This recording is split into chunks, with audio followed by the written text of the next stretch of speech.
2 दिन पहले कर्ज से परेशान होकर हमारे एक ठेकेदार भाई ने आत्महत्या करी है। बड़ी दुख की बात है।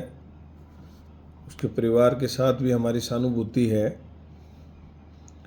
और कोई ठेकेदार ऐसा कदम नहीं उठाए, ये भी हम अपील करना चाहते हैं।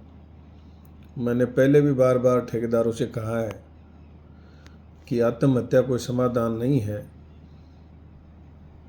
किसी ठेकेदार को कर्ज हुआ है, 3-4 सालों में लगातार हमारे ठेकेदार कर्ज के नीचे दबते जा रहे हैं।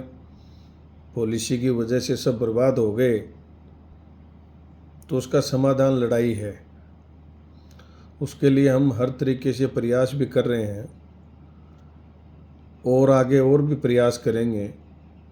लेकिन सभी ठेकेदारों से कहना चाहता हूँ कि इस तरीके का कदम कोई प्रदेश में और नहीं उठाए। एक साथी हमारा ये चला गया, 3-4 साथी पहले हमारे इस तरीके के कदम उठा चुके हैं। इसलिए सभी ठेकेदारों से कहना चाहता हूँ कि ऐसा कदम नहीं उठाएं। और जिस परिवार के साथ ये घटना हुई है उसको बहुत क्षति हुई है। हम तो चाहते हैं कि उनकी मदद भी करें, लेकिन यूनियन की स्थिति सारे लोग जानते हैं, तो वो तो संभव होगी कि नहीं होगी वो आगे की बात है। लेकिन सबसे गुजारिश है कि ऐसा कदम कोई नहीं उठाए। दूसरी बात, जो प्लेंटियों के मामले हैं उनका आबकारी विभाग का बहुत प्रेशर है सभी ठेकेदारों पर। पिछली सरकार में भी था, अभी भी है। हम बार बार चेता रहे हैं कि इन प्लेंटियों का समाधान हम लड़ाई लड़के करेंगे, सरकार से करवाएंगे, माननीय उच्च न्यायालय का सहारा लेंगे, लेकिन कोई भी ठेकेदार ये कदम नहीं उठाए। एक तो मेरी ये अपील है। दूसरी मेरी अपील है, कभी राजस्थान के आधे से ज़्यादा जो शराब के ठेके हैं, जो पड़त दुकानें हैं, वो उठ नहीं पाई हैं। सरकार और विभाग नए नए पैंतरे जाल फेंक के ठेकेदारों को फंसाना चाह रहा है।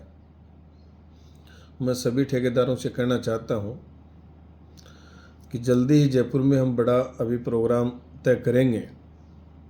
उसमें जो शराब की गारंटी है, जो पिछले 4-5 साल में प्रदेश में दोगुनी हो गई है, तो 50% गारंटी कम हो, इस बात को लेके हम प्रयासरत हैं। दुकानों का समय बढ़े, ये भी हमारी महत्वपूर्ण मांग है।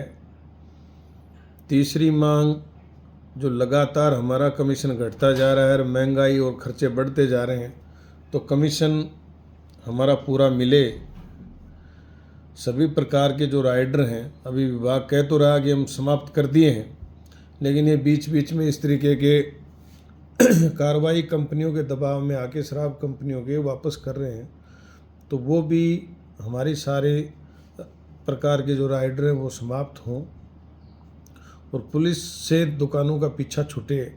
इस बात को लेके हम जल्दी जयपुर में कोई प्रोग्राम करेंगे। तो सभी ठेकेदारों से मेरी अपील है कि जिन जिलों में कमेटियां बन गई हैं वो तो अपनी उस तैयारी में लगें कि नीचे से बचे हुए ठेकेदार और यूनियन से जुड़ें। जिनमें कमेटियां नहीं बनी हैं उन जिलों में अभी हम प्रोग्राम तय कर रहे हैं। तो जो ज़िले बचे हुए हैं, जहां ब्लॉक स्तर तक की कमेटियां नहीं हैं, वो ठेकेदार भी स्वतः ही अपनी इच्छा से, अगर आप ये कहोगे कि हम पहले हमारे ज़िले में आओ तो और सब अच्छा रहेगा, वरना हम रूट बना के आ रहे हैं, बचे हुए ज़िलों में भी कमेटियां बनाएंगे और सारी जो भी समस्याएं उनका समाधान करेंगे। आप जल्दीबाजी में उत्तेजित होके विभाग के बहकावे में आके किसी भी तरीके का कोई दुकानों में फंसने का कदम नहीं उठाएं। मैं बार बार कहता रहा हूँ, जो कदम उठाएगा वो मरेगा, किन किन को बचाएंगे। इसलिए थोड़ी खुद भी आप सोच विचार करके निर्णय लें। क्षेत्र की क्या स्थिति है, कितनी शराब बिक रही है कि नहीं बिक रही है।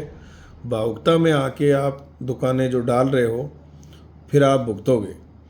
इसलिए सभी ठेकेदारों से मेरी गुजारिश है, कोई भी गलत कदम नहीं उठाएगा और मिलजुल कर हम सारी समस्या का समाधान करेंगे। दोबारा एक बार महेंद्र सिंह सोलंकी जो हमारा साथी था, वो अभी जिसने आत्महत्या करी है, उस परिवार को मैं पूरी यूनियन की तरफ से सांत्वना देना चाहता हूं और उनसे अपील भी करता हूं कि वो हिम्मत रखे। जो भी नुकसान हुआ हम कोशिश करेंगे, अगर हमारी यूनियन में कोई व्यवस्था बनी तो उस परिवार की हम ज़रूर मदद करेंगे। धन्यवाद।